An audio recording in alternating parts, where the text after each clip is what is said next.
কোরবানি ঈদ স্পেশাল গরুর মাংসের মশলা। এই মশলাটা দিয়ে গরুর মাংস রান্না করলে অনেক বেশি মজা হয়। শুধু গরুর মাংস না, যে কোনো ধরনের মাংস রান্না করলে এর স্বাদ বহুগুণে বেড়ে যায়। আর ঈদের দিন যেহেতু অনেক বেশি ঝামেলা থাকে, তো মাংসের মশলাটা আগে থেকে রেডি করা থাকলে ঈদের দিন কিন্তু ঝামেলা কম হয়, খুব সহজে মাংস রান্না করে নেওয়া যায়।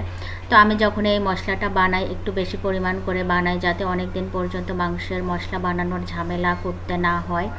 তো আমি এই মশলাগুলো কিনে নিয়ে এসেছি পাইকারি মশলার দোকান থেকে।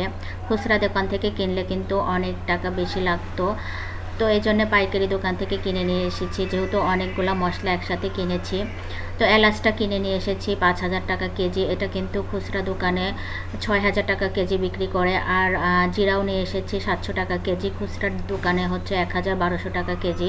তো সবগুলো মশলা বের করে নিলাম, এখন হচ্ছে রেডি করে নিয়েছি। এই যে জিরা, কালো এলাচ, সাদা এলাচ, লবঙ্গ, তারপরে গোলমরিচ, দারচিনি, তেজপাতা, এগুলা সব হচ্ছে এখন নিয়ে গিয়ে মশলা ভাঙাই যেখানে, সেখান থেকে ভাঙিয়ে নিয়ে আসবো।